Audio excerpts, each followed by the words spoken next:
I'm sorry? So this is a new phone, right? Where you have the minutes? You got that all figured out?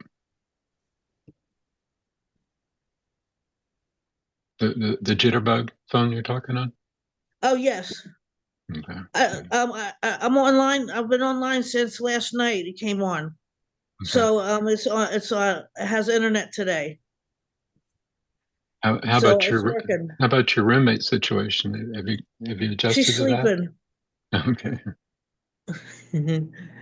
And the It's and the quiet right now. and the method with the white sheet, is that working out? It's good. Yeah, it's fine. Good. It's a new roommate, Oh, another new one. and we get along fine. Oh, good. Yeah, it's a blessing. Great. Yeah. I'm much Good. relieved. Good. I was concerned about that. It's good to know.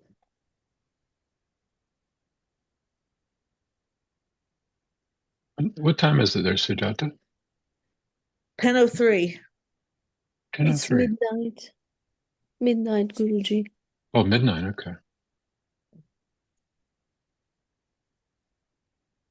It must be strange having satsang at midnight, wouldn't it? It's lovely. I mean, we used to, for many years, we'd have satsang at Eastern Standard Time. We'd have satsang at 2:30 in the morning. Just strange, isn't it? No, no, I'm sorry, not 2:30. I wake up at 2:30. We'd have it at 4:30 in the morning for a long time, which is kind of odd, isn't it? But of course, in India, 4:30 in the morning was in 2 p.m. 2 p.m. in India, which is an odd time also. And then we did that for many years, and then after I had some operations, and then I couldn't do it anymore, so we changed it to 9, and did that for a while, and then 9:30, and then 10, and the way things are going, I'll probably start having satsang at 2 o'clock in the afternoon because I'll be waking up at 1 in the afternoon as I get older and older. That's a joke. Hmm. I don't think my age progression will change too much.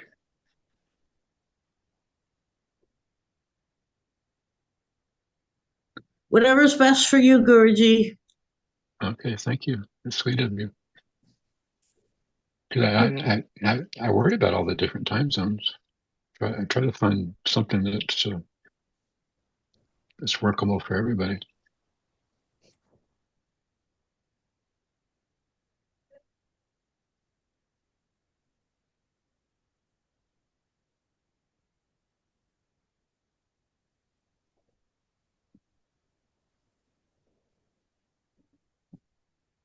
This is from the Guru Gita that we're kind of continuing to follow. The Guru Gita is dedicated to the Guru. That if you understand the meaning of the importance of the Guru, man, there's nothing that's more important, and yet it's rare. It's not available to very many. Um, if people don't have the proper understanding of what a guru is, it's because they've never been in the presence of a guru, so they don't know.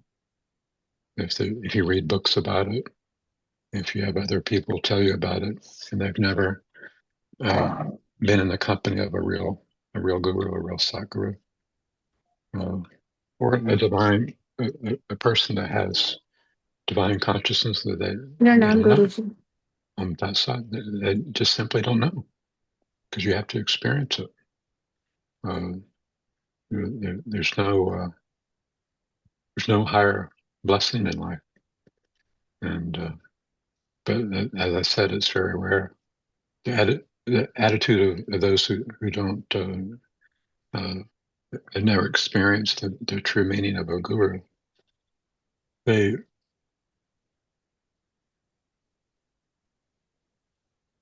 idea of a guru, their understanding of a guru is what they think it is. In other words, not having the experience, they'll have to think what the guru is, and whatever their highest thought of what the guru is, that's what the guru is to them. Um, but that's not the guru. That's not true. It's their idea. So you have a culture that's been cultivated, because cultures are cultivated, of uh, self-realization, fellowship, and Ananda. I'm just I'm just going to use their names just so you can know directly where it's coming from, and they're disseminating the idea of guru as a belief that the guru is present everywhere. That Paramahansa Yogananda's consciousness is present everywhere, and so the guru is accessible to everyone, everywhere, if they tune in, if they believe, if they're initiated, if they're allowed into the current. Which is no different than modern Christian belief. So you see this as the exact same thing that happens from century to century to century to century in culture, where accessibility of a living guru is not looked for, is not recognized, is not expected, is not accepted. So you with your spiritual inclination, you accept this idea, the belief that a particular guru is accessible. Guruji, Yeah, I thought it was. you thought it was. Yeah. Oh, accessible. Yes. Well, that's the thing. It is accessible. I've had many years ago, because I love Yogananda, and I love Jesus. So my first experience is I'm young, and so my only contact with God is through what I read in the Bible, and so I took those ideas and I thought of Jesus, and I thought of his life, and I thought of my life, and at particular times I felt the living presence of Jesus, just as though he's here with me.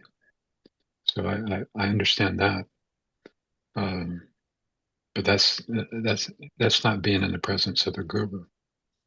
If you see, they say they say the guru can give instruction in a dream, for example, and that's true. You can have instruction in a dream. You can have instruction in the dream from many divine beings, but that's still not having a guru. It's having divine uh, uh, uh, perception, because you're in a higher state of consciousness. You're receptive to the uh, grand spirit, the universal spirit, because you're tuning into uh, uh, divine consciousness that's everywhere. but it's still not the guru. It's an intervention to put you on the right track, so you receive an instruction. It happens when somebody has true love for God, and the guru is not accessible. For example, my times of feeling like, well, and to me, on several occasions when I felt like, man, I was in the presence of Yogananda, and he was communicating with me, not with words, but through inspiration. But that's not having a guru. All divine beings can connect with you that way. Many people, when I'm in India, there's a very large Sai Baba culture, for example, and the feeling is among them is that Sai Baba is aware of your life and will teach you, and in many different ways. And So, Guruji, sorry. Mhm. So you can still have those divine perceptions, but still be ignorant. Am I getting that right? Well, and still not have a guru. Yeah, Yeah, okay. yeah. And I forget which scripture it is, but there's some scriptures. Maybe you'll recognize it when I say it. That one saint said he had a particular number of gurus, and it was a large number, over 100. And his guru instructed him through a bird. His guru instructed him through a cloud or the sun or a tree, those sorts of things. And I've had the same experience. You probably had the same experience too. One time when I was living up in the mountains, practically alone, I was particularly very, very much depressed, and I, I didn't know why. This is before I had any health problems, and it was a real deep depression. And I went for a walk. I walked down the mountain. There's a lake. It's all secluded. There's no people. It's just all forest. Then you come to a lake. There's no people around. And I guess I was lonely also. I was lonely and depressed. And I couldn't shake it. It was like a real thick uh, fog that was pushing me down. And uh, I, I thought, well, I'll just endure it. It's not going to last forever. But I was suffering while I was enduring it. And I sat down by the lake, and then I heard a sound, like uh, uh, a rustling sound, and it was something coming down through the woods, through all the thick leaves that had fallen. Something walking down through the woods towards me. I had no idea what it was. It couldn't have been a human being because it was so steep. A human being just would have taken the trail. Um, so it got closer and closer. It was a dog. I was surprised. And he came down, and he was coming down for water because he could smell the water. And he came down, and he took some water, and he came he came up to me just for a moment. We didn't touch. We acknowledged each other, looked into each other's eyes, and then he just kept on walking. But immediately, my spirits were lifted. The depression was lifted. So that's a communication with God. But that's not the guru. But I could say that's the guru. You can classify it as a guru. Just as some Salam, Guruji. some Ananda are calling Yogananda the Prim avatar of love. Well, that's it, it isn't that he was an avatar of love, but this is their feeling as they feel love from Yogananda. And so because they feel love from Yogananda collectively as as an acknowledgement, they say, well, Yogananda is the incarnation of love, and Sri Yukteswar is an incarnation of wisdom. Uh, well, was Yogananda the incarnation of love? No. Was Sri Yukteswar an incarnation of knowledge? No. These were their characteristics.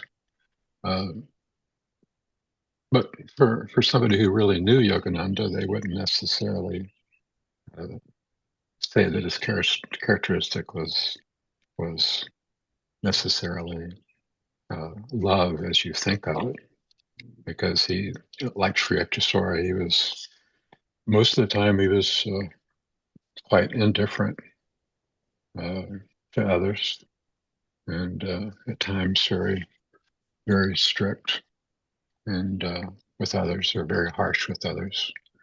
And so, again, if you want love, you're going to think that everything is loving. So you would think, well, Yogananda is loving me through his indifference. Yogananda is loving me through his discipline.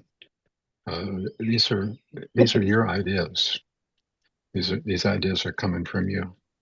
This is what you're thinking. You you want love, you desire love, so love comes to you. It's like I'm looking for it, so that's what comes into my consciousness. It comes to your consciousness through many different things. Uh, is it real, or is it an illusion? You would think. Uh, I would say that it's real. I would say that it's an illusion. I would say that what you desire and what comes to you is real. That's my experience.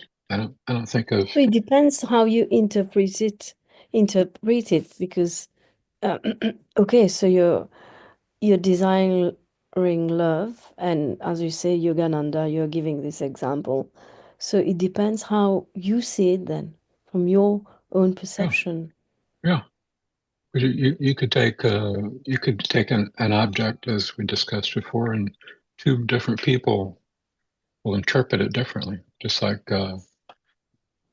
abstract paintings, two different people will interpret it differently, and that's uh, uh, very similar to what I'm describing about how people see Yogananda, or how people see God, how they view God. They're they're creating a an image of God, uh, and that isn't wrong. Uh, what's better than that? What's better than that is to uh, be tuned in, be connected with the living presence of God, with no filters, with none of our filters. The filters are our ideas, and uh, our because we think of what it is to us, uh, how we perceive it. Those are the filters. Well, what if all the filters were removed? Uh, I like to live in truth. I like to know what is true. I don't. I understand that I have filters. My perception has filters, but I want to see the naked truth as it is. Uh, so I recognize the filters that I have, and I disregard them. Just as I would disregard uh, physical pleasure, which I disregard physical pleasure, and I disregard physical pain. I disregard it. Uh, I I don't uh, any longer. I did for many years. I created God in the image that I wanted to see God, uh, but I always knew that I was creating an idea of God. Uh, well, what is God without my ideas? And this this happens through the grace of a living guru. In other words, this that process of us. continuing to make an image of God would continue for life after life after life after life without a guru coming into our life. A guru shows God as God is. All the curtains are lifted, all the filters are lifted, and God is beyond all of our imagination, all of our filters. God is comes into view when our mind is nothing comes between our perception and God's presence, and that would be rare for an individual to acquire that glimpse of God without Guru's instruction. This is from the Guru Gita. We go to divine places. We go to divine areas that have been where people have worshipped for hundreds of years, perhaps thousands of years. Go to temples. We go to the Ganges. The Guru Gita says the attitude of the Guru is the highest place of pilgrimage. All other places in comparison are without meaning. All the places of pilgrimage reside in the big toe of the Guru's foot.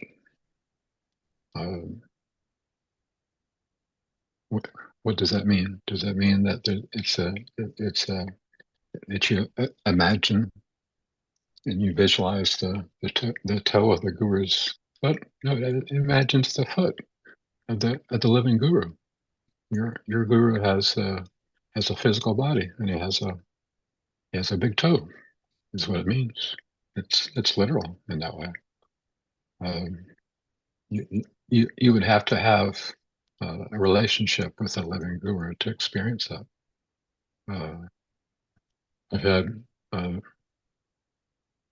darshan of two of my gurus. I didn't have only one guru. I had two, and where I would have their darshan, I would touch their feet. I would put my head on their feet physically. That's a relationship. And what happens if the relationship's real? Do you ever think, is this my imagination? Do you ever think that? Of course, you would never think that. Is this real or is this my imagination? Why doesn't that thought come? Well, it's because it's real, isn't it? If you ever have the idea, is it real or is it my imagination? What's the answer? It's real. There's no doubt. It's real. If you have a doubt, is this real or not? Could be real. But it's that thought comes to you, that doubt comes to you because you're looking at it's real, but you're looking I'm not quite sure how to help you with that. But you're looking at through some filter. So the doubt is there. Whenever a filter is there, a doubt is there.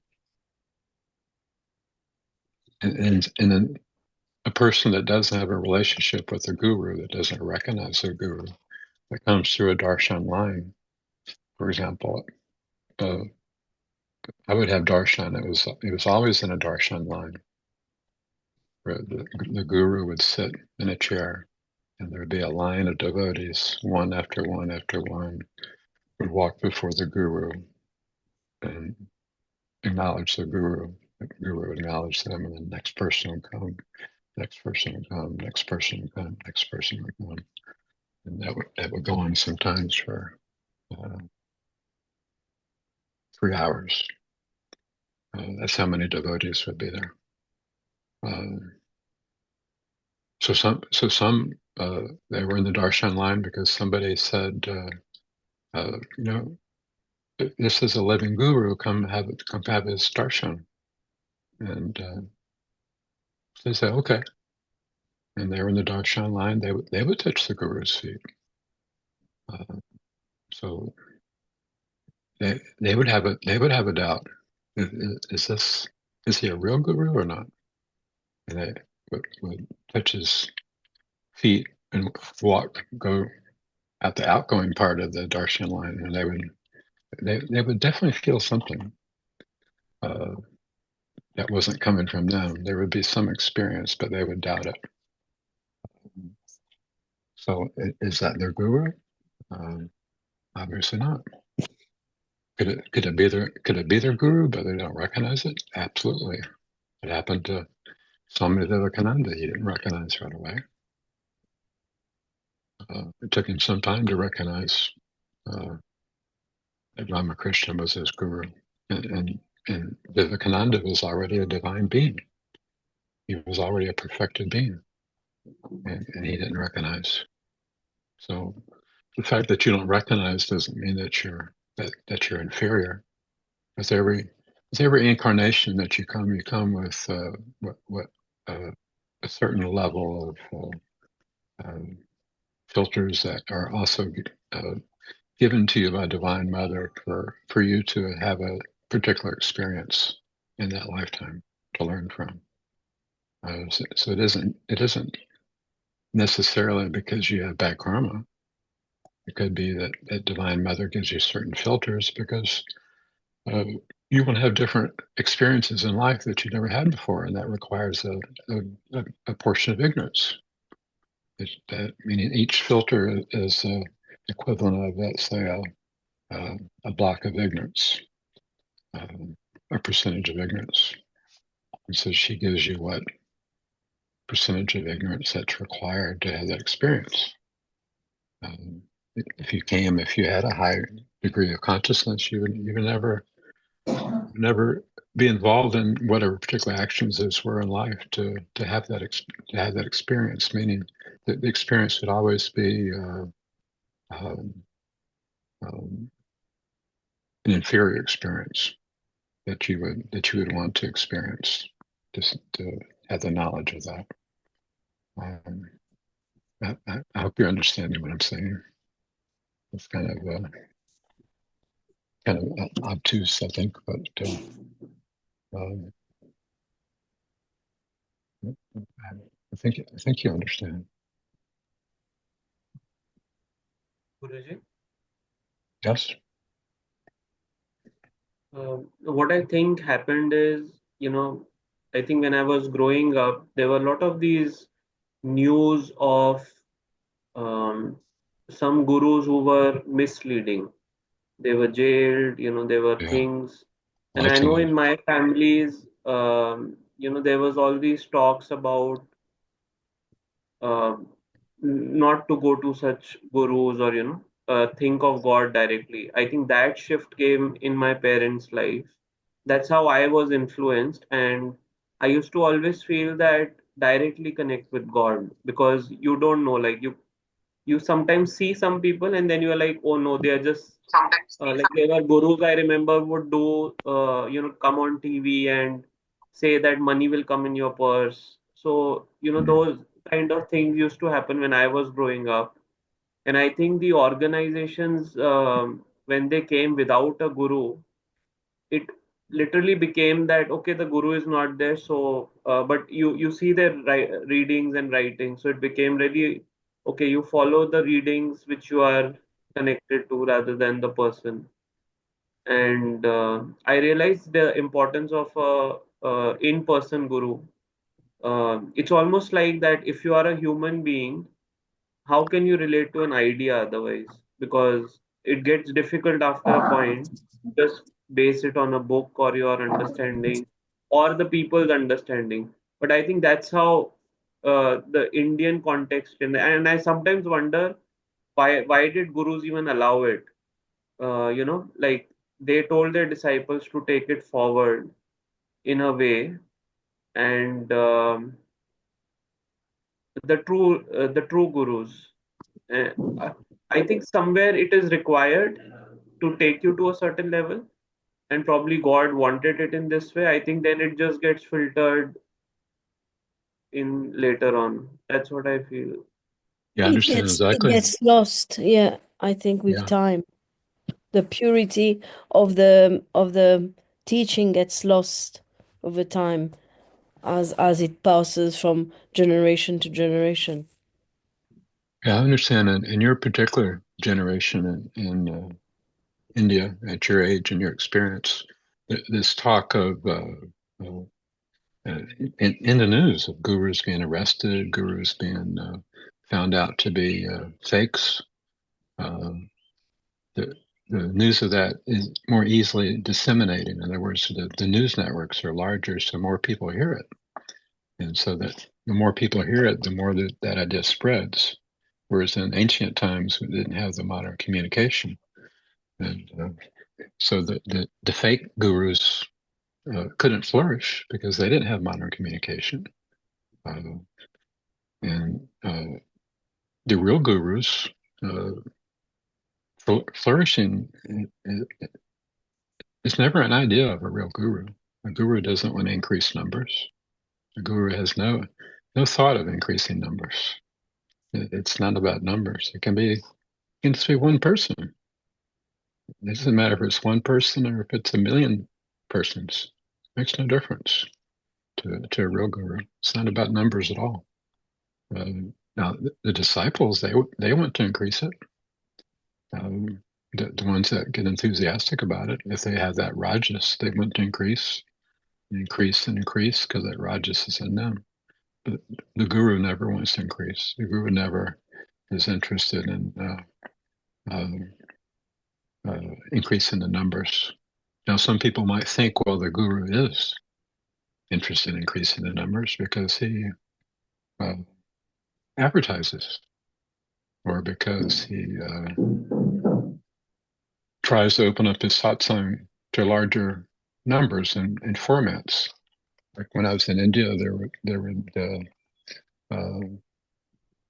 my guru would do processions.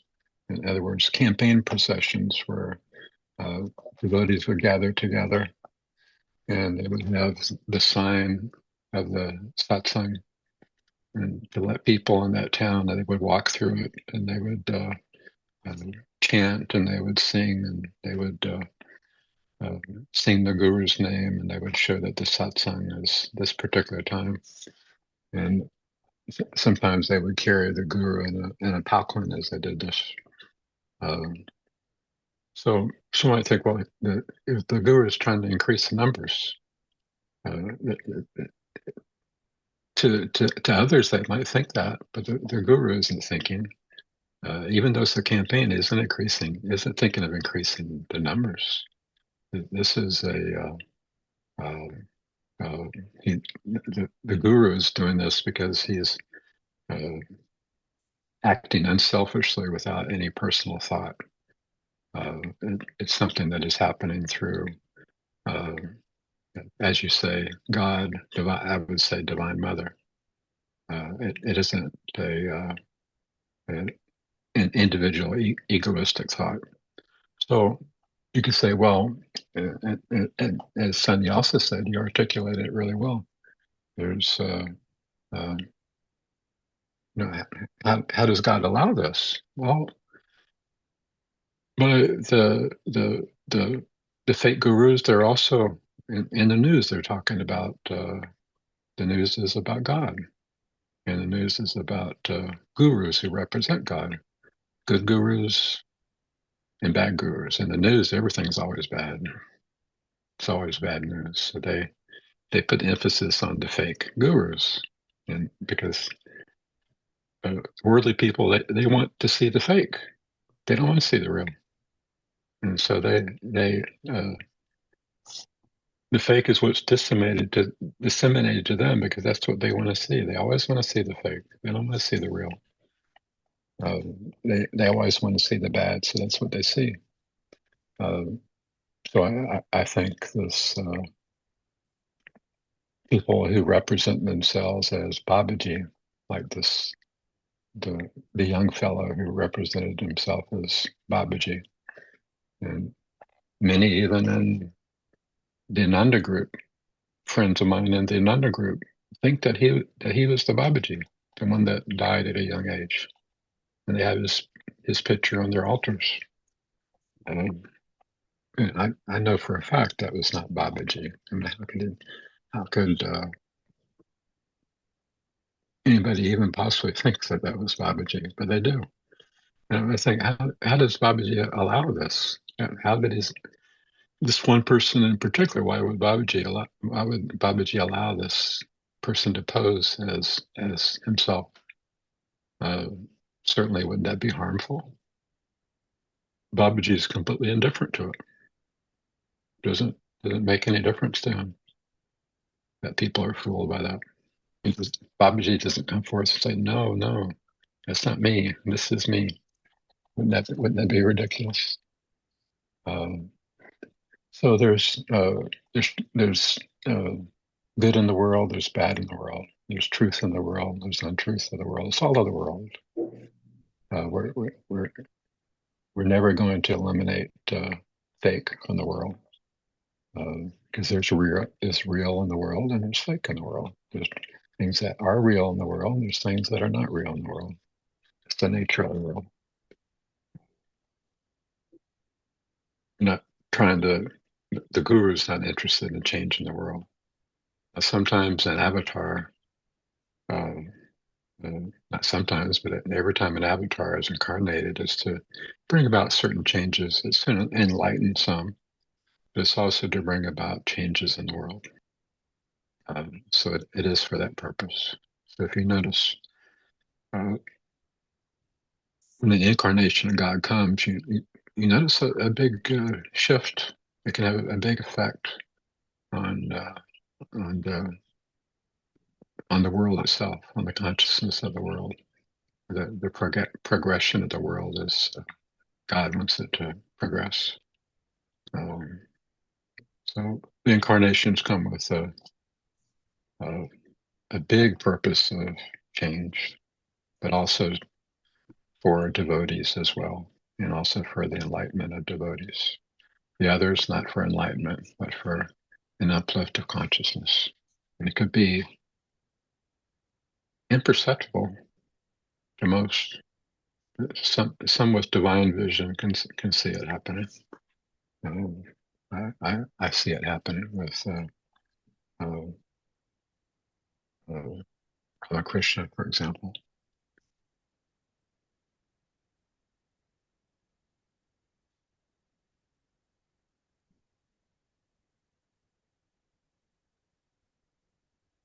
Now, Lahiri Mahasaya says it in another way. He doesn't put an emphasis on the guru. In Kriya Yoga, there's really not a emphasis on the guru. Have you noticed that? If you go back to the origin of Kriya Yoga that comes from Babaji, the emphasis isn't on the guru. The emphasis is on practice. The practice of Kriya is what the emphasis is on.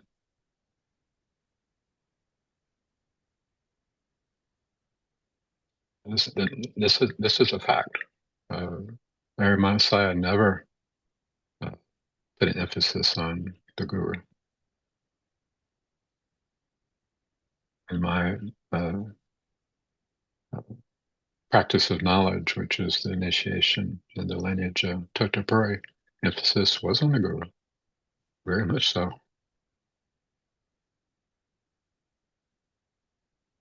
It was on practice and on the guru, because the guru was present. Kriya Yoga is the guru present to the masses? No, the guru is present to a few, but not to the masses. Yogananda said that the lineage of gurus stopped with him. This is what he said, in fact, and that, in fact, is true. In other words, to the open to the public in the way that Yogananda was. Yogananda attracted masses of people. He was open to the public.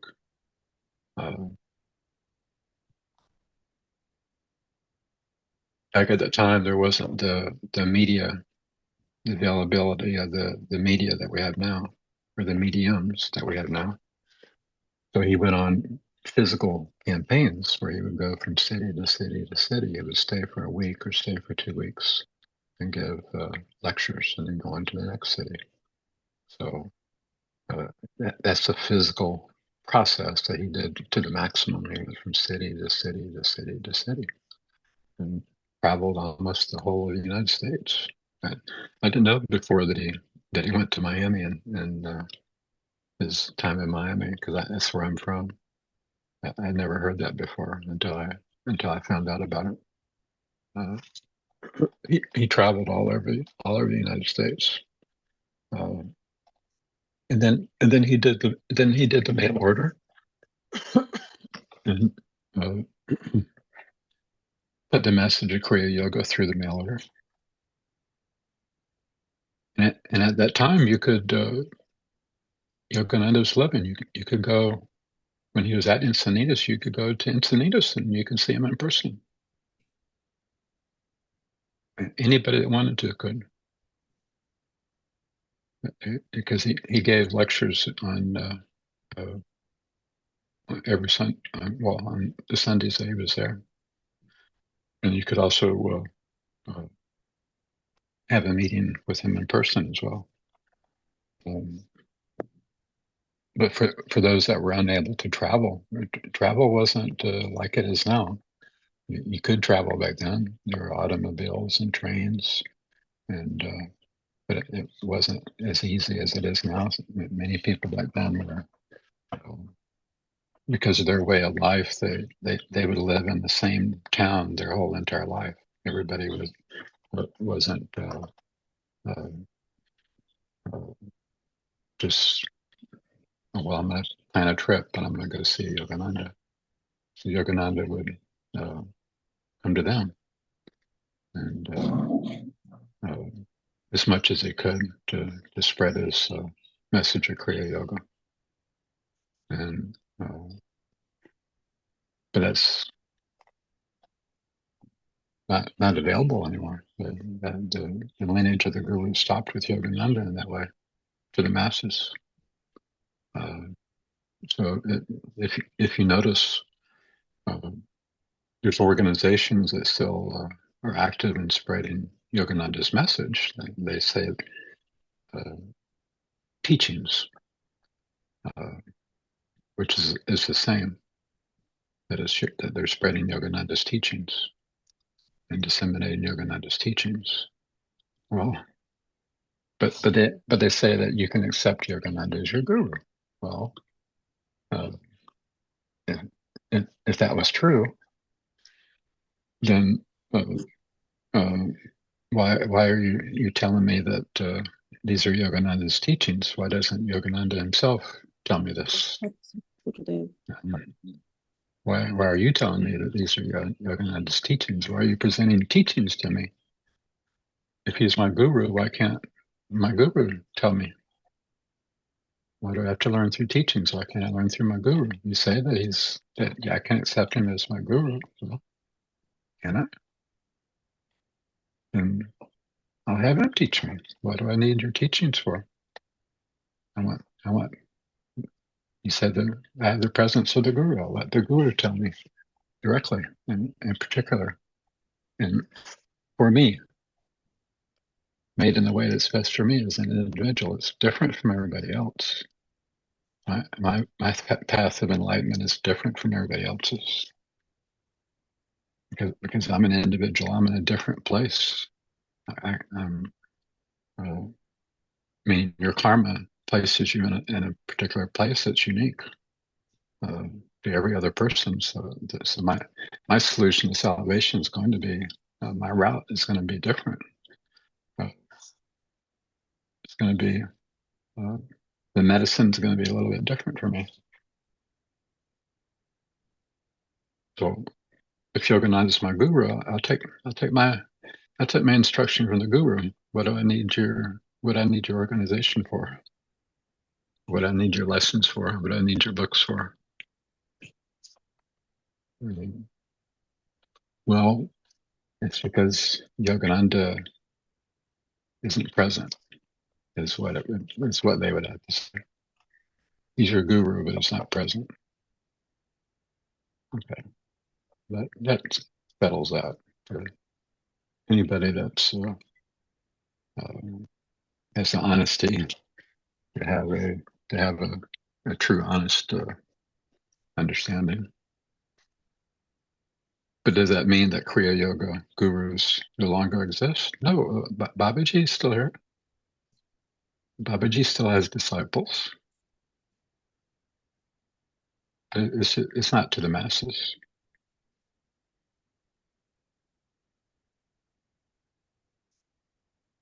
What does all that mean to us? It doesn't mean anything to us. We want, we're here where we are, and we want God. We want God realization. We want to practice the techniques of God realization that are suited for us, that are given by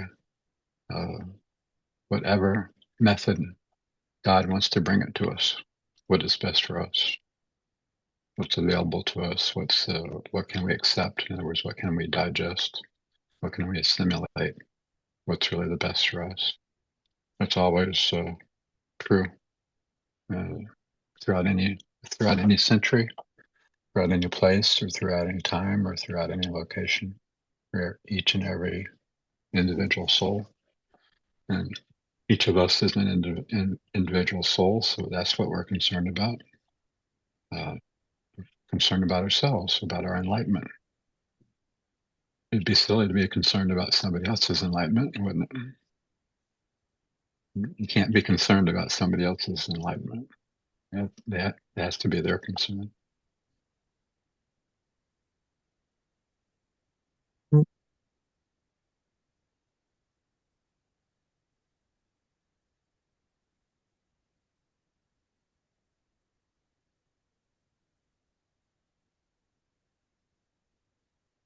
So it would be as simple as thinking, is there more? That would be a good thought. Is there more?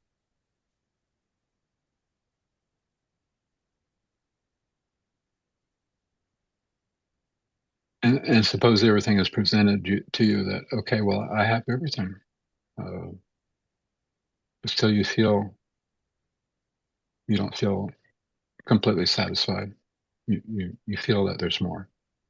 Well, if you're not satisfied, then there's definitely more. You have to. I was always dissatisfied. Always. I don't care. I didn't care what people said. You shouldn't be dissatisfied. Well, how can I not be dissatisfied if I am? Even though you're telling me that I shouldn't. I am dissatisfied. So I was dissatisfied through all the years I was practicing Kriya Yoga. I was dissatisfied because I always knew that there was more. Am I dissatisfied now? Not in the slightest. Do I have any doubts now? Not at all. Do I think that there's more? Yeah, of course there's more. But I'm not dissatisfied. I'll experience more as it comes. I'm not looking for it to come, but I know that more and more and more will continue to come. I'm happy where I am, meaning I'm happy in my consciousness for more to come as it comes. And it will. That's what eternal life will be like. You'll always be satisfied, but you'll always be learning more, and you'll always be enjoying more. And enjoyment always has to be more. Enjoying is never stagnant. Enjoyment is eternal. Something to be eternal, it always has to be. Even though it's complete as itself, it's in the field of action. So there'll always be more. There's always more in the field of action.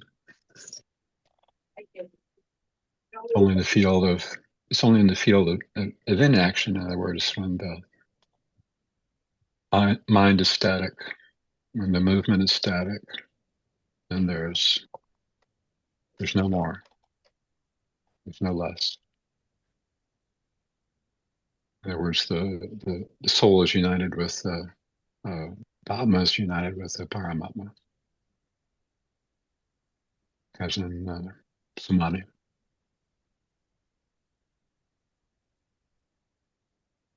And that would happen to Ramakrishna spontaneously, and he would try for it not to happen because he wanted to experience God in action. In other words, the devotional the devotional actions and interactions of God in life with the devotees.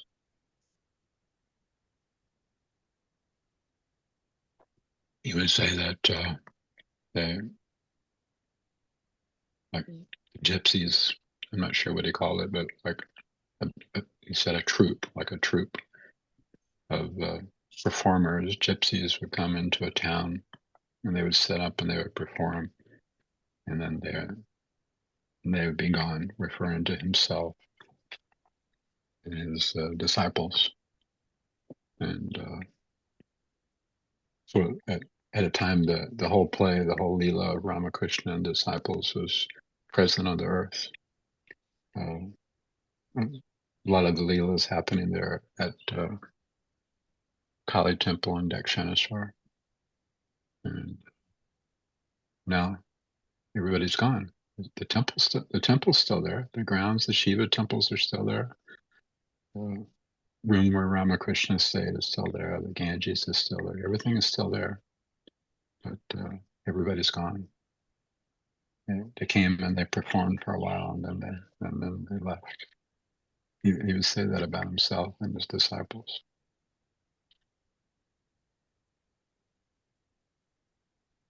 So we can go to Dakshineswar, we can go to the temple, and we can see where the performance was, and experience the enjoyment of the after effects of it.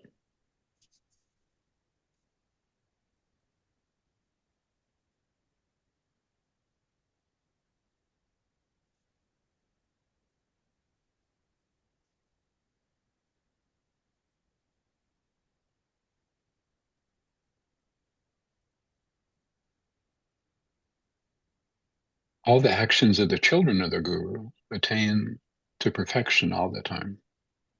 When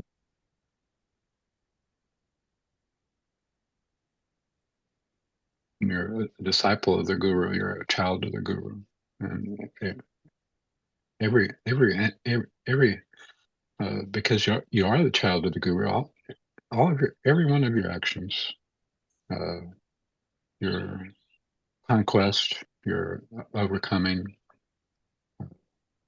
you're falling, you're getting back up, you're continuing to go forward.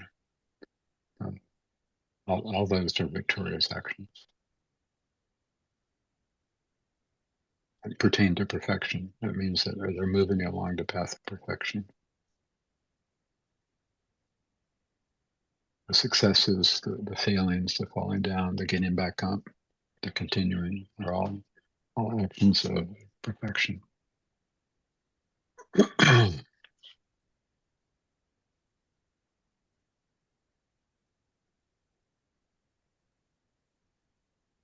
I always I wasn't told to be this way, but I was always secret, a secret yogi, a secret devotee of God. I never spoke of it to anybody ever. I would never talk about the Guru ever. It was I couldn't possibly do it. There was some force that told me, don't ever do it. If I ever even had the thought of doing it, I felt like a pain. Like, this is wrong. Don't ever do it. Don't ever speak of the Guru. Why is this? Well, because I know that you should never speak of such a thing to people that are devoid of devotion. Ever. It's one of the worst things And then I'm reading in the Guru Gita. Never speak or even mentally convey the Guru Gita. The Guru Gita is the Guru to one devoid of devotion, to a cheater, or to an evil being filled with deceit. Ever speak of it. So the first one is most people. Most people aren't cheaters or evil. So most people would be the first class, those are devoid of devotion. That's the majority of people in the world.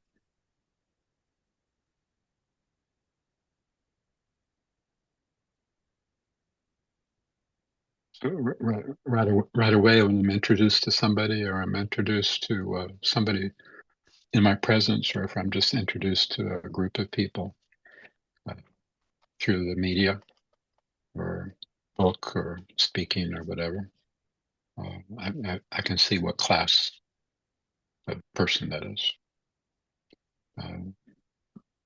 Do they openly speak of the Guru to anybody and everyone?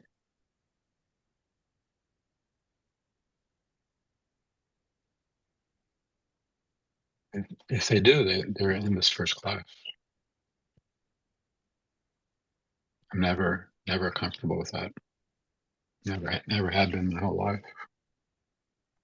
And I always knew why, but I never saw anything that uh, validated my feelings. I just knew that those feelings were true. I mean, I must have practiced this in a previous life, had to have, for it to be such a strong feeling. And isn't it interesting that Babaji said to Larry Messiah when he conceded, yes, you can give Kriya Yoga to others, but make sure they're not a cheater. And here in the Guru Gita, it says, never speak of the Guru to a cheater. He uses the same words, to a cheater. There's people that come to me for initiation that are cheaters. I notice it right away. They're not interested in initiation. They just want to know what the techniques are because they're curious. That's a cheater. They lie to get initiation.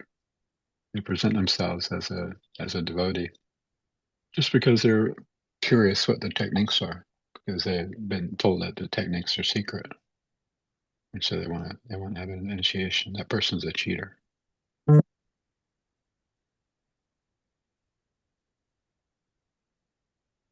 Person that comes for initiation that wants better health, they're not a cheater. The person that spoke of Kriya Yoga to them put an emphasis on health. So if you're speaking of Kriya Yoga to someone and putting an emphasis on health, then obviously you would uh, bring people that are interested in health, of course. But it isn't. It isn't the disciple who's speaking of Kriya Yoga as being good for your health. It isn't that they're not a cheater. They're just unknowledgeable of what Kriya Yoga is. Just because it's mentioned that it's a healthy practice doesn't mean that it's a practice for good health. Practice for good health is a practice for good health. You're doing something that's good for your health. And so you could practice Kriya for good health because it is good for your health, but that's not its purpose.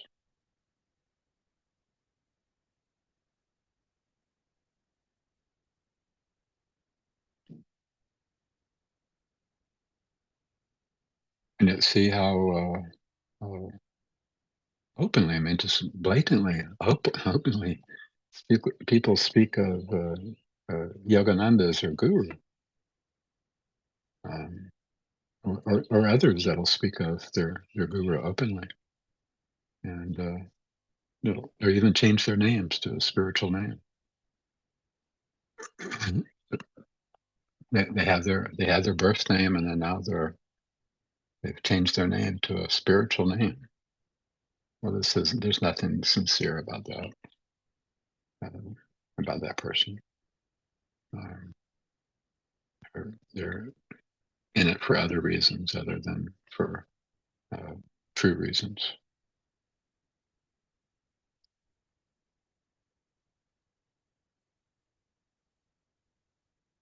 And then those that would give them a spiritual name, it's not any different than one that would advertise Kriya Yoga as being good for your health. They're unknowledgeable also.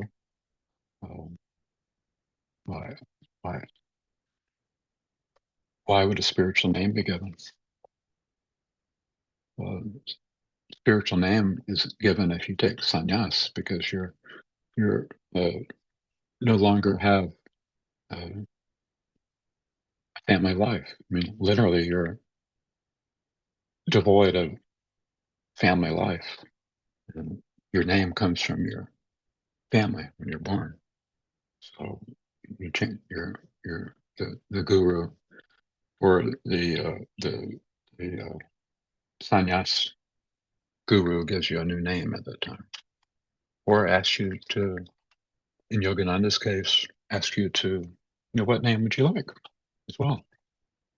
In my experience living in India, my first-hand experience is that the guru would always give a new name. I don't recall any instance where he asked to pick one. In Yogananda's case, he was asked to pick one, just that happens to. But um, and people say, "Well, I'm taking a spiritual name, so that I'm always thinking of God." Well, that's dishonest. That's not true. You're taking the spiritual name because that's what you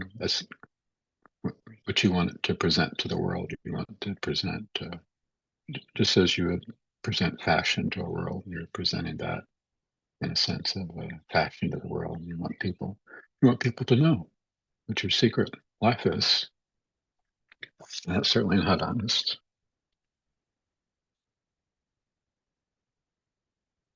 I don't have a spiritual name.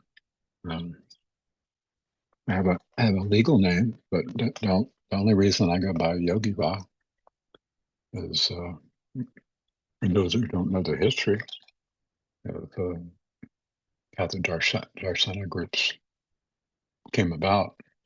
Um, and I suppose some of you don't, because we've been doing this for quite a long time now. Um, um, after my enlightenment, I would call it enlightenment. Enlightenment can be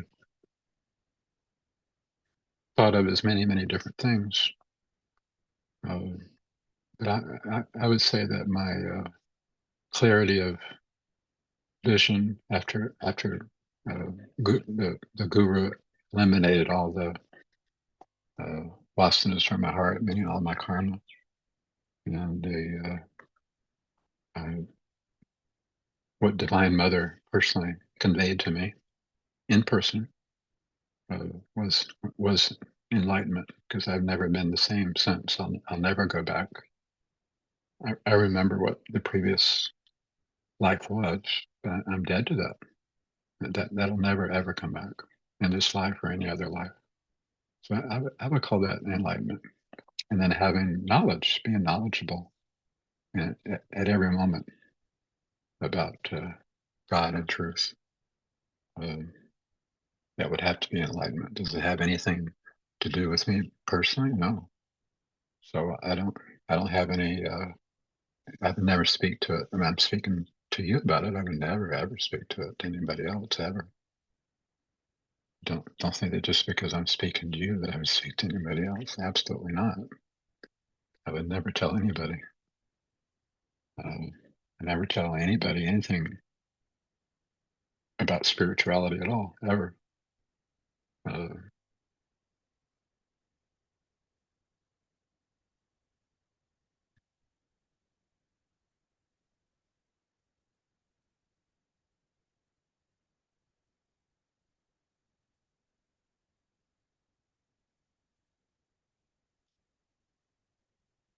Guruji, yeah, what I'm taking away is that, and I'm also looking at disciples like Vivekananda or Hmm. Ramakrishna, Hmm. I think even Jesus's disciples, I think the way to do it is talk about God, not your guru. Is that also, I think that's what they did, because I don't think a lot of people in India also know about Vivekananda's guru as Ramakrishna. Yeah, Like when he yeah, could be. went, Really spoke of it. uh, so he spoke about God, Hmm. and I think it's good that we are having this today, because I see what Lucretius is also doing. We had once put it on some kind of a WhatsApp, like, really, what are your thoughts for us as disciples? Um, because you do interact with the world, and something happens where you are talking about spirituality. But what I'm taking away is we should talk about God, not you. Is that getting correct, or would you elaborate on it? Yeah. So how this came about, after many, many decades of uh, sadhana, that one morning, uh, Guru came, Prabhu, my Karma, Divine Mother came, and she told me what I am, who I am, what my life is, what my mission is. She told me everything. Uh, so after that, I had clarity of realization, and I could interact with others. I could disseminate knowledge. I could disseminate divinity to others. I had that power. Uh, so how does that power, what does it do in the world? Well, it comes through inspiration. So I felt strong inspiration. I want to be with devotees. I want to talk of God. And, um, and so, uh, progressed to where that came about, but speeding up a little bit, uh, what specifically happened and how I would communicate. Um, in person, I would communicate because I was with devotees now, again, physically. I would communicate in silence. I wouldn't say anything about God. I wouldn't say anything about anything. I would just be there. And people were attracted to me. So people started coming to me with their doubts and their questions. Uh, Not because I said anything, but just because of the attraction that they felt. And then I was inspired to communicate with more people. I didn't know how to do it. Uh, I just recently was given a computer, and so I saw that there was a group called Guru's Feet, and that you could write in it. So I joined that on the internet called Guru's Feet. So I started writing in Guru's Feet and started attracting people, and some of them asking questions, and then asking initiation. And then somebody told me you should write on Facebook. I thought, I didn't know anything about Facebook other than it was a social media. And I thought, why would I do that? It's for people, for families and friends. I had no idea there were spiritual groups. I had no idea about any of that. And then I found out that, well, there were spiritual groups that you could write in. And so I felt a strong urge to communicate through writing. Definitely not in person. I'm very reclusive, extremely reclusive. I never uh, liked interacting with people. I always, I've always preferred to not speak, to live a life in silence and not interact with others ever. And so I never did unless it was for business, because I was working. I was working. I had to interact with other people. Um, but I started feeling a strong urge to interact with people. So um, I wanted to stay private. I didn't want anybody to know. anything about me. I'm going to continue as a private person. So on Facebook, how do you do that? Well, you have to create a name. Well, I'm going to talk about God. So I don't want to use my legal name because I don't want people to come see me, to find out if they're attracted, they'll want to come see me. I don't want to see anybody. So I don't want anybody to know my legal name because they could, on the internet, you could put it in, you could find out exactly where I am. I don't want to see people. So, well, I have to create a name. So, VAH, which is a Hindi spiritual word, but it was just simply the letters of my legal name. My first name starts with a V, my middle name starts with an A, and my surname, last name starts with an H. And I just put Yogi in front of that. So it's a name that I made up. And on Facebook, you have to have a last name also. Some people just repeat. They make a name. They want to stay private, and they just repeat their name, like Ananda. And I didn't want to do that, so my whole interaction with God started in Himalayas. So I said, well, I'll make Guri as the last name. So it's a name that I made for myself. So I call that my Indian name. When I'm in America, I don't use it. But nobody calls me Yogivah. There's everybody calls me Guruji. I never created the word Guruji. I never asked anybody to call me Guruji. I never thought of such a thing, but that's what everybody calls me. So that's my name to others that know the real me. They call me Guruji. To those who don't know the real me, they call me Yogivah, or they call me by my legal name in America. Except for those who know the secret. There's Kriya yogis that live in other towns that are close by that I go to see, and they come to see me, and they call me Guruji, and I'll call me Yogivah. So that's how it started, and I continued to do in secret. Some of you that go way back, Archana, for example, nobody knew what I looked like. I never showed any pictures of myself except for that first picture that you see on my profile.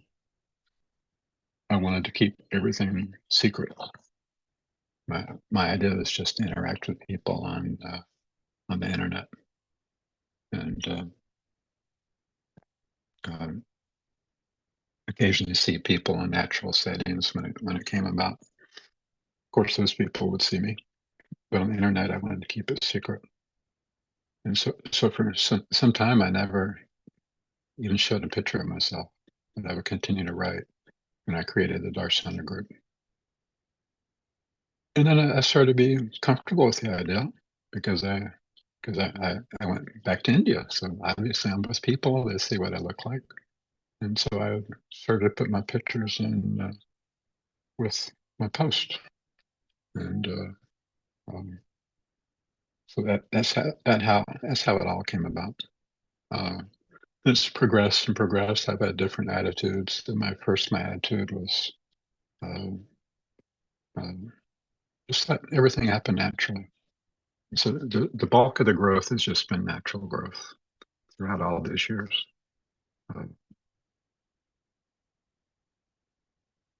In India, I started seeing lots and lots and lots of people in person. And then with the post, they're much more enjoyable, and the message gets across much more if you have a photo to go along with the writing. And so I've over the years, I've collected a large number of photos in different settings, different settings with devotees in different places in India where I happen to be. So I use those photos, and I continue to use those photos. Why would I use an impersonal photo? I could use a photo of Yogananda. I could use a photo of nature. I could use paintings. But if I'm writing the post, wouldn't it be better to have a picture of myself? Uh, I think it's better to have a picture of the person who's writing the post. Uh, if I'm writing it, if you notice when I write a post of what Yogananda says, I usually post it with a picture of Yogananda. And the same with Sri Akseswara Lahiri Messiah. But if I'm writing it, I'm going to put a picture of myself because I'm the writer. If somebody's reading it, then I can see who the person is that's writing it. It conveys, the message is conveyed stronger that way. Well, some of you know my legal name. I'm not even going to tell you what my legal name is now. If you want to know, it's not a secret. Just ask somebody else. They'll tell you. I'll let it be known that way. I'm not going to tell you myself unless I'm with you personally and you want to know. I'll tell you. There's two me's. There's the family me, meaning the legal name me, the baby that was incarnated that has become this particular man. There's that me, and that's the real me. That's true. But then there's the Guruji me. That's also true. That's the real me. That's the real one, and that's only available to those who want to see it. But those that want to see it will see it, and it's available to as far as you want to take it. Anyways, I never wanted to. I never wanted to propagate anything at all, ever. None, zero. Never been interested in it, and Archana can attest to that fact. Never, never mattered to me. Never occurred to me. So we never made any attempts to do it. And if somebody came to me with ideas of doing it, I would say, well, if you want to do it, that's fine, but I'm not interested. But if you want to, go ahead. And so certain devotees did, which is fine. Uh, I was neither for it nor against it. I was indifferent to it. I mean, whatever happens, happens. So I've been along with that attitude for some time. But just recently, my attitude has completely changed. Completely changed. My attitude is very, very different. So this is my present attitude, and that's what Lucretius was inspired to do. Lucretius came up with this inspiration. I didn't tell him to do this. God inspired Lucretius to do this, and some others. In other words, to open me up to more people. So going to your question, should you speak of God or should you speak of me? You should definitely speak of me, not of God. Your message should be about me, about Paramahansa Yogivah Giri. That should be your message, not about God. Speaking about God, that's all over the world already. Why should you do it? Everybody reads books about God. Go on Kindle, go on Amazon, go to any city, to any town, and that's spoken of everywhere. Myself, my living presence, that's a secret to the world. It's only known by a few people, and now it's open to more and more people, which is fine with me. I'm not putting um, I think it's perfectly fine. Whereas before I didn't. Meaning I welcome it to happen. So if you're So if you participate in that, the message shouldn't be a general message about God. It should be about me. In other words, it should be the message, the way that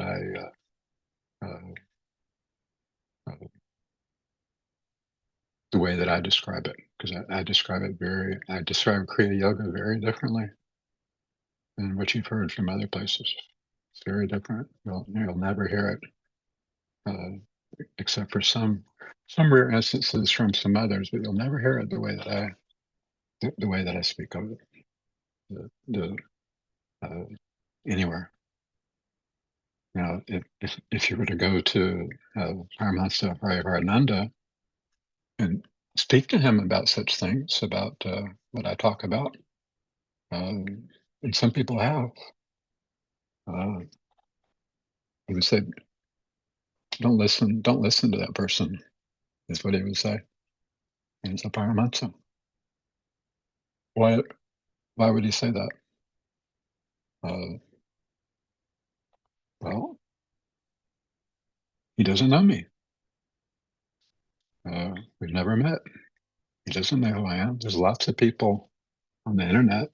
I would be presented as somebody on the internet, or I would be presented to somebody who's met me in person. That would rarely happen. Someone meeting me on the internet would be more likely. To meet me in person is only available to very few people.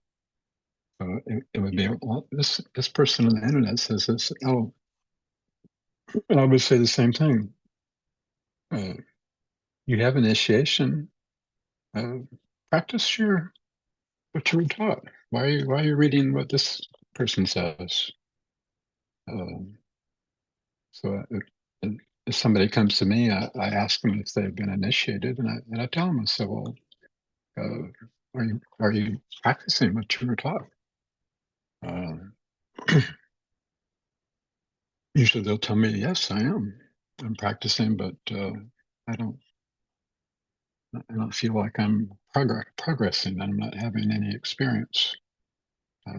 So then I'll ask them about their initiation. I'll find out who they were initiated by, what the initiation, what type of initiation it was, and in every case, it'll be a superficial initiation.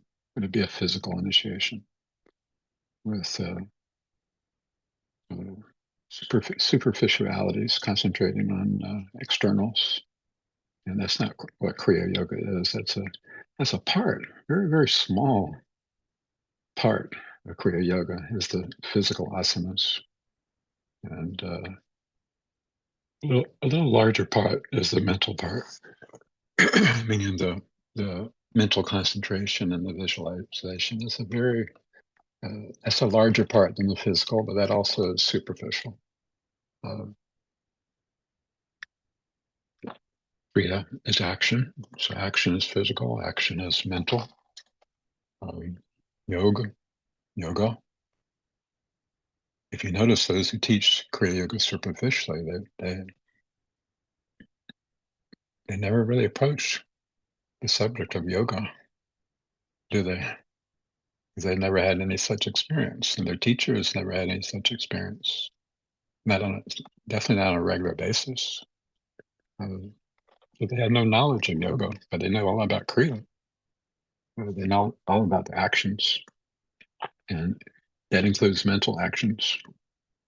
You have physical actions, but you definitely have mental actions. That's called mental activity. Yoga, there's no mental activity. What about that? It's called Kriya Yoga. It's not just called Kriya. What about the yoga part? So let's say if you were to set limits for the infinite, let's say this is the box. So you're this much of the box, this tiny amount is the physical and the mental, and all the yoga part is all this big vast part. Why are you just teaching this little tiny part? What about the big vast part? Why isn't that being conveyed? Well, because they can't convey it. Because they don't have the Shakti, they don't have the energy. I mean, they don't have the experience. That it can only be conveyed if you have the experience. So they concentrate on the little tiny part of Kriya Yoga, Kriya.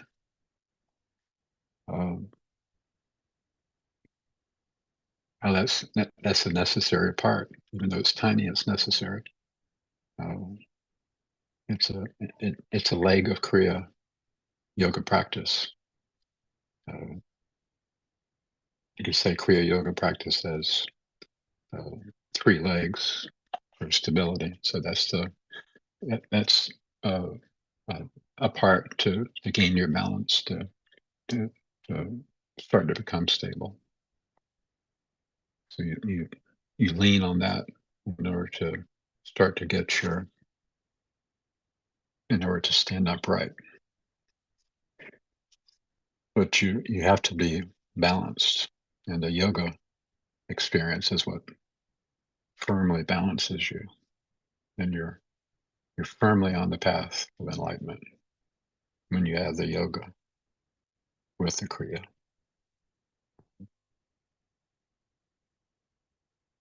And then you continue to have the kriya, but it isn't just the techniques. The kriya becomes a way of living, not just technique practice, but the whole range of action, physical action and mental action, becomes the kriya, not just in practicing those techniques. So it expands, that gets larger. When the kriya is introduced to the yoga, the kriya itself gets larger and larger and larger also.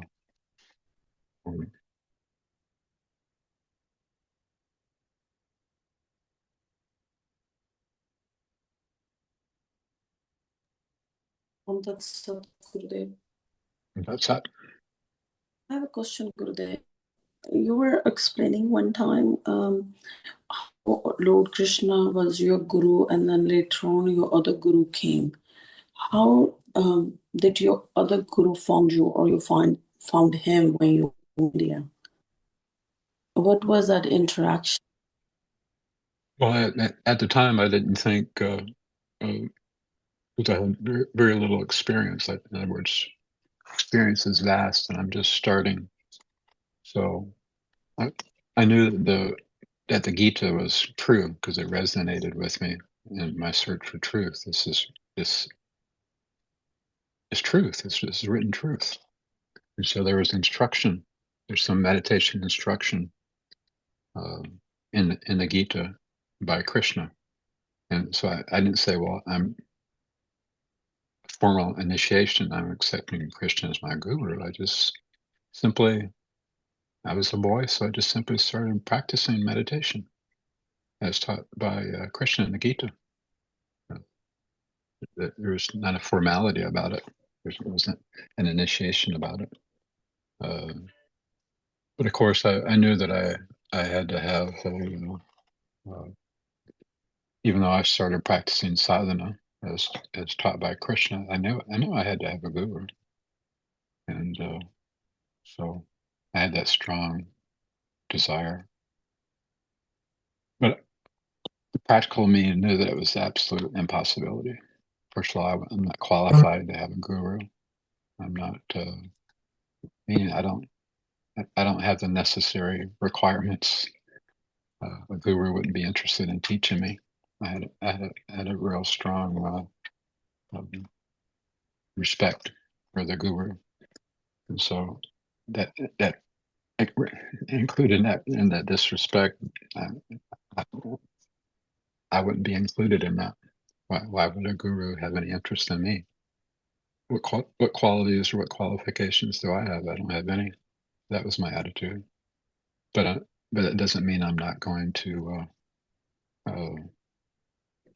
ask. I'm here on earth. Guru is present here on earth, so I'm going to go find the guru. So that's how it started. Even though I might not be accepted, even though he might not talk to me, I'm going to approach him. And so I knew that if I physically searched that I would find. I knew that. I had faith in that. But did I know that that would actually happen? No, I didn't. That didn't keep me from trying. So I tried. I got off. I moved from where I was, and I went to where I felt uh, the guru would be. I was gonna just sit in my dark uh, pantry room and meditate. So, I knew that my knowledge and ability was very limited, and that I needed instruction. I needed instruction to proceed further, and that a guru was necessary for that. I knew that I wouldn't receive that instruction through a book. Through reading books, I'd read and read and read and read and read. I could read and read and read and read, but I knew I wouldn't progress that way. You don't progress by reading books, not in spiritual realization. Spiritual realization comes from within you. How can I do that? I don't know how to do that. I know how to read a book, but I don't know how to bring divinity out from within myself. And I know a book can't do that. I can take the book and hit myself up inside the head, or it's not going to give me knowledge.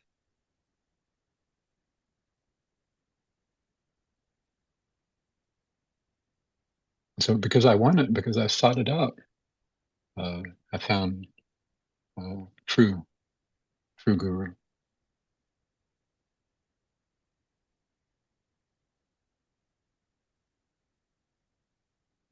Thank you.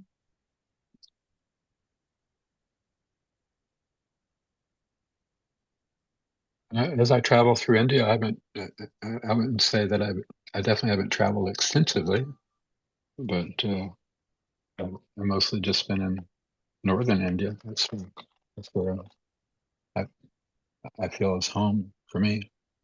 But I've never really been exposed to other parts of India very much, other than uh, Kolkata. Uh, when we went to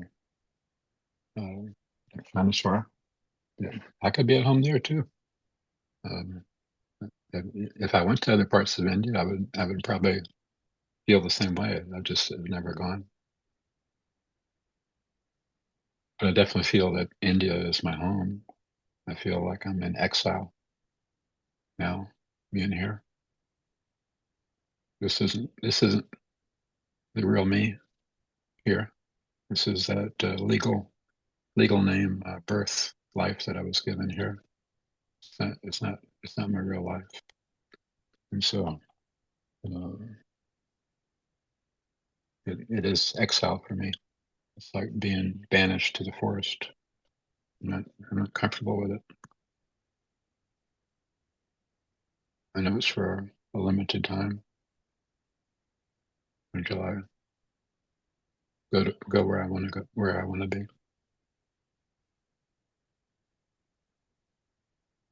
But it has to be divine mother's will. I go where she places me.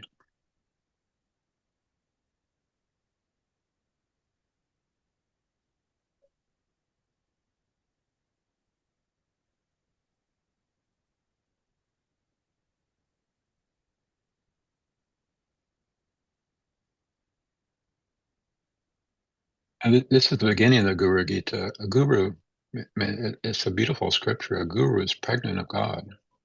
If you read the Guru Gita, if you didn't have a guru, this would make you crazy to find a guru. A guru is pregnant of God. I mean, what an incredibly beautiful thought. The guru is a ripe, heavy fruit waiting to fall down. You know what that's like.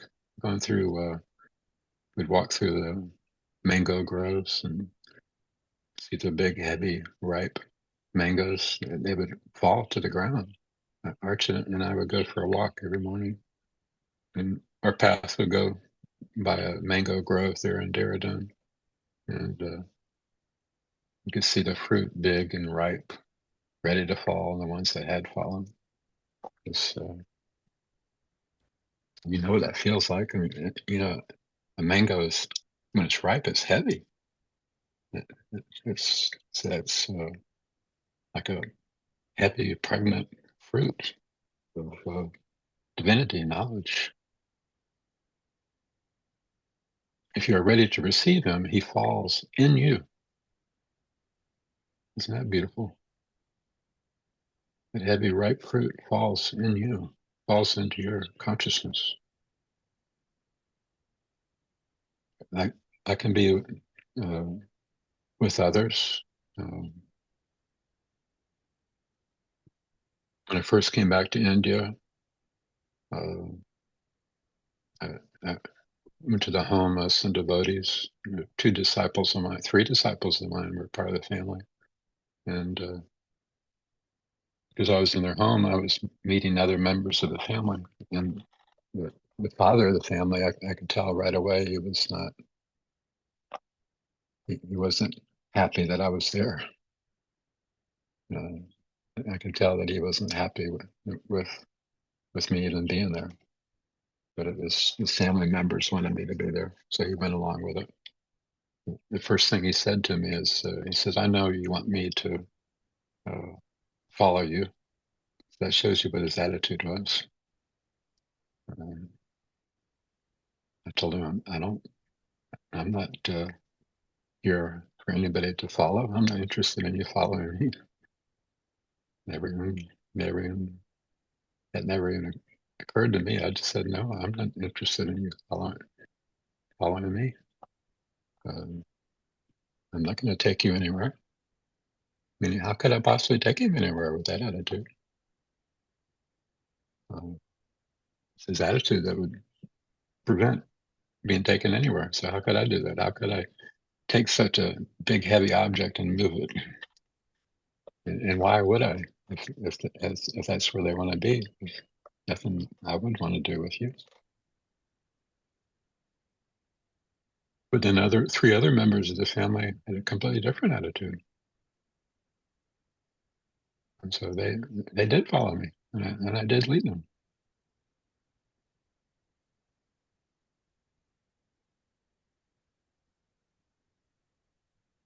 Guru means heavy, very heavy, and this is in other scriptures too. I like heavy. Heavy feels good. A watch, for example, I don't like light watches. I know some people do. They like them to be made out of titanium or even carbon. I like big, heavy watches. Heavier the better. Some watches are made of carbon fiber. They're extremely light. This is the lightest, and those are very expensive. Other watches are made out of titanium. Titaniums are very, very light.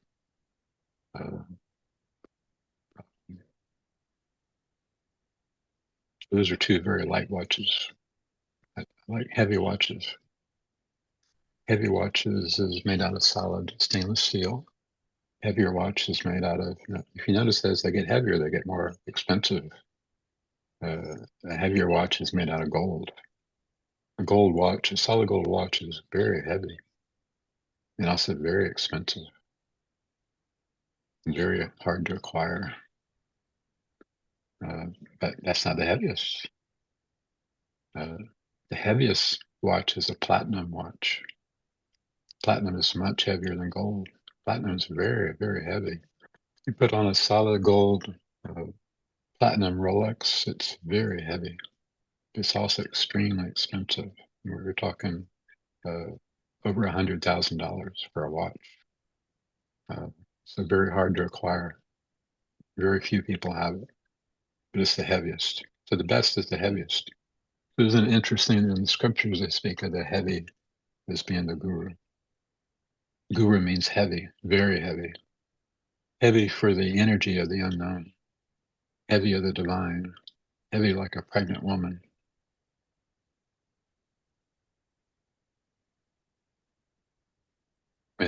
There's nothing more beautiful than a pregnant woman. When a woman becomes pregnant, there's an energy that shines out of her. I'm sure all of you have noticed that. Those of you who have been pregnant, and those who have seen women pregnant, you see the change in her. There's a big change when she almost glows, when she becomes heavy. She becomes very heavy. The word guru is loaded with meaning. The word master has not the same meaning. That's why I never liked some direct disciples started calling Yogananda master. I never liked that. I still don't like it. I would never call him master, even though, because some direct disciples called him master. Not all of them, but some did. And so people heard that. And so I want to feel like I'm closer to Yogananda, so I'm going to call him master when I refer to him. That kind of puts me with the elite, being direct disciples. If I call him master, I would never call Yogananda master. I would call him guru, but never master.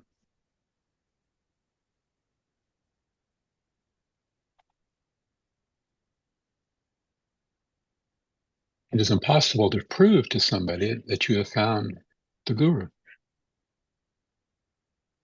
And that's why I don't talk about it, because nobody will accept it. So why would I ever talk about it? Nobody will accept what I say. So it's sort of a blasphemy to speak the name of the guru to those unbelievers. And yet I see large numbers of people, Yogananda, Yogananda, Yogananda's my guru, Yogananda's my guru, Yogananda's my guru, Yogananda's my guru. You know by their actions, you can judge them by their actions. Such people have no divine experience. They might be heavily into Kriya Yoga. They might be revered in Kriya Yoga, but they don't have any divine experience. They would never behave in such a way.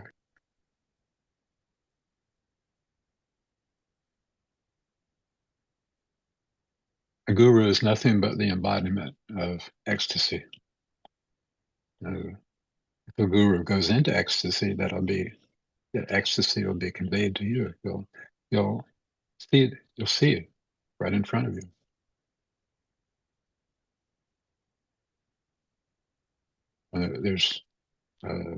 You're blessed if you see such an event. I mean, very few would ever see such a thing. The guru is not a teacher. Simply, well, the guru is a teacher. And they're a teacher, and so they call themselves a guru. The guru is not a teacher. Teacher is a teacher. He does not teach anything. The guru doesn't put an emphasis on techniques at all. There's very little emphasis on techniques. The emphasis is on experience, on the experience that's waiting for you inside of you, waiting for you to tap into it.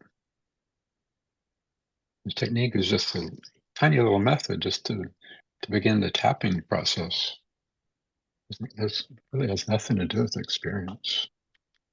But experience is the fruit, it's the meat, it's the heart.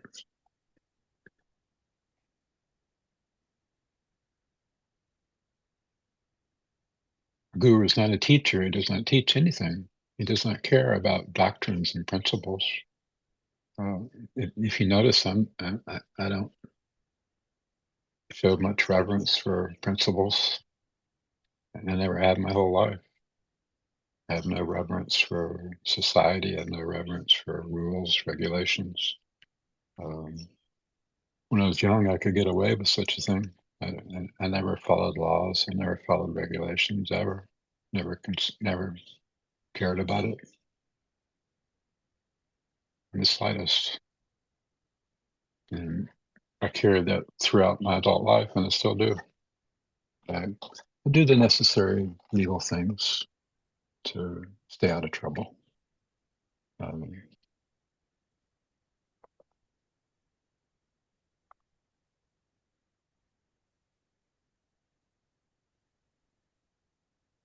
This is a beautiful thing about the Guru Gita is it's impregnated, heavy, very heavy with truth. That you get direct truth that you don't get anywhere else. In some other scriptures, but not like the Guru Gita.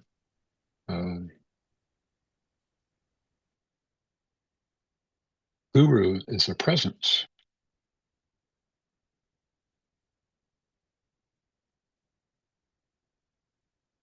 I would those who know the story, after this enlightenment, I wanted to be with devotees. So I have a special fondness for Paramahansa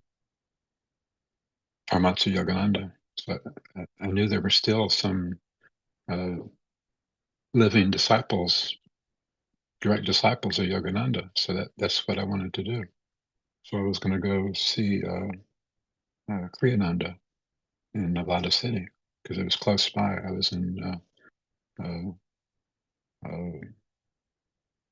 up in the mountains of Colorado is where I was living at the time. So you could drive to Nevada City from there. It's not a bad drive. But then I had to go back to.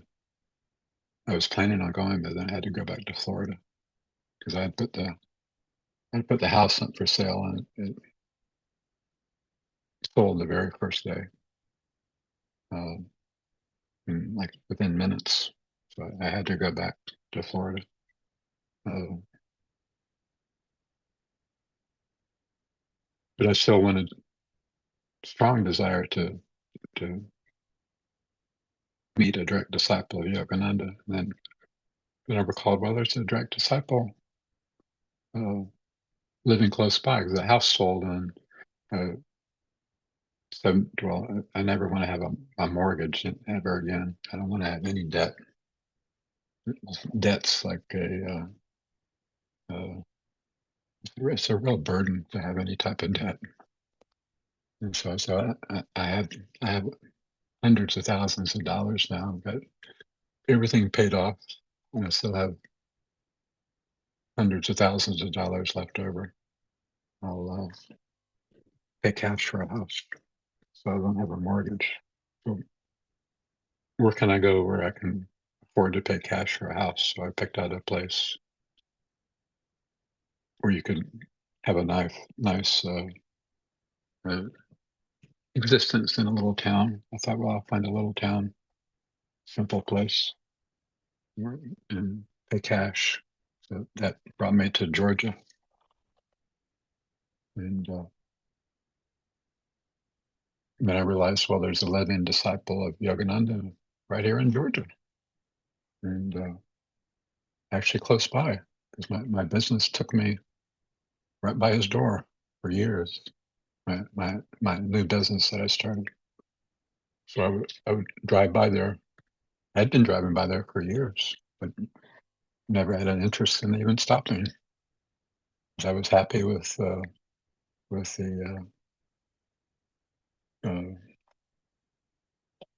sadhana that I was practicing from Tottapuri lineage. But then after this, I had a strong desire to. So just imagine I've been driving by practically his doorstep all this time, never stopped, but now I wanted to stop. Very much so. And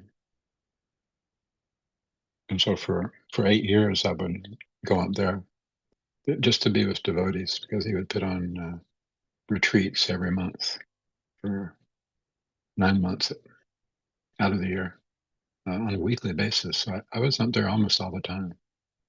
My business at the time could be conducted anywhere. It was still a physical business, but it could be conducted anywhere. So I spent most of my time up there with him, working my business and staying in one of the houses on the property there. So I interacted with devotees from all over the world would come. I never spoke to anybody ever. Never spoke to anybody, even though many people came from all over the world. and I would stay in the house that I stayed in.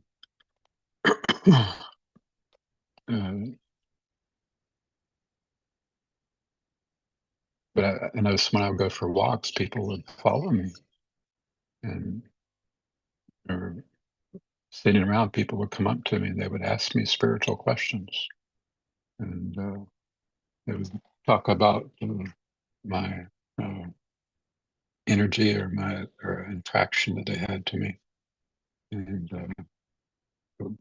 people were starting to come up to me. So if someone comes up to me, I'll interact with them, but I'm never going to interact with them otherwise. So then I started talking that inspiration that I felt after the enlightenment, started to interact with others. That's what brings us to everything that's happened. Do not think too much. Go to him like a lover instead. Because a guru is found through perception. So the Guru Gita is speaking of the guru in a physical presence, not in an abstract way. Go. Krishna is here walking the earth. Go to Krishna. The guru is here walking the earth. Go to the guru. There's lots of people that are happy with their religions. A lot of people are happy with their teachers. There's a few that the unhappiness persists, meaning that they acknowledge the unhappiness, that it's there. They can't not acknowledge the dissatisfaction that they have. They're not going to be happy with the toy that's been given to them. They want to know the one who's giving the toy. The guru is to be eaten. The guru is to be drunk. Listening to him, useless. Listening to him is useless. He is a living phenomenon in front of you there in his energy. So the Guru Gita is definitely speaking of the guru in human form. Definitely. It's a matter of love. And those of you here and others, which is a rare group, it's a love relationship. I love you. And I know that you love me. It isn't a physical relationship. It's a love relationship. And that can be with a man and a woman. You can be a woman, you can be a man. It's I have the same love for you. It's not a physical love. It can be expressed physical. I can touch you. You can touch me. You can't do that with an abstract guru. It's impossible to prove somebody that you have found the guru. Let's say in a love relationship with a man and a woman, and you're in love. Can you prove that to another person? What you're feeling for it, because they look at the other person, they're not in love, and it's like, what's wrong with you? When you have a guru, your family members will think, "What's wrong with you? What have you been? What's this power this person is having over you? What have they done to you? What's wrong with you? You need to get away from that person because you're upsetting our family." There's no possible evidence. Do not even try, because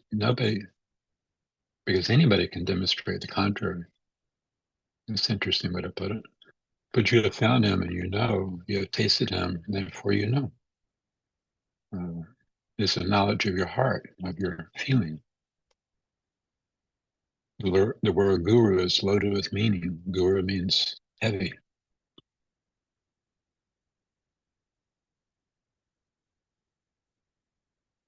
All of you are here because of feeling. You're not here because of my words of wisdom. What I write in a post, that can only get you so far. It's just to somebody who's really looking for the feeling that they can. Well, this is something I can identify. This is a post. This is a waypoint of where my feeling starts. So all the different stories for the hundreds of you that have come to me, it's always in an ordinary, mysterious way. And every story is different. And it isn't because you saw my advertisement, my ad, my ad campaign.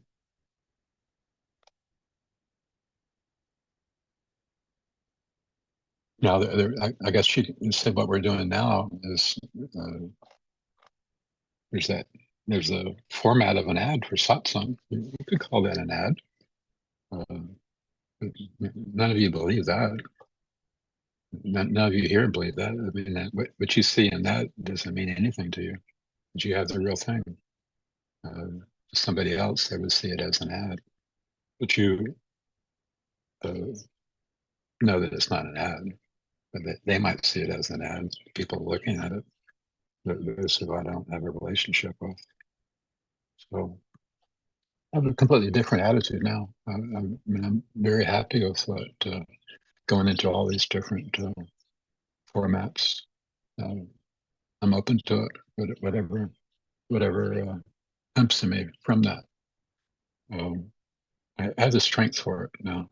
I have the knowledge of how to work with it now. When I first started, I didn't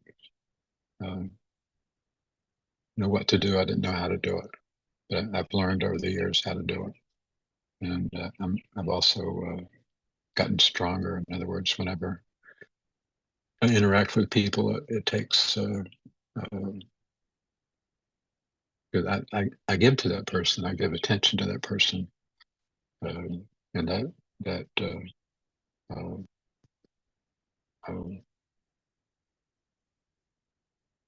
will cause some harm to me. It would hurt me in certain ways because I take on their problems, I take on their karma to a certain degree, just in the introduction. And if I take them on as a disciple, then I take on all their karma, and I suffer the consequences of it. But I suffer no more from it. It can come as much as it wants to. I won't suffer from it now. I suppose that's why I'm open to it now. I noticed a big shift in what I'm open to, what I wasn't previously open to, and I'm open to it now. So, okay, we're out of time until next week. And tomorrow, Lucretius will find a time to talk in the morning, even though I still have to drive to Albany. We'll figure it out. Okay? Okay, Guruji. Okay. Pranam, Guruji. Pranam, I Guruji. some people couldn't hear me, so I didn't want to wear the big headphones. I just put on these little Pranam, Guruji. AirPod things. Is the sound better? Yes, Guruji. Yes, Is it yes, better? Guruji. Okay. Yes. Yeah, I'll we start. can hear you. Yes. Okay, I'll start using these. Okay. Thank you, Guru. Pranam, That's that. Guruji. All right. Thank you, Gurudev. That's that. Good night. Happy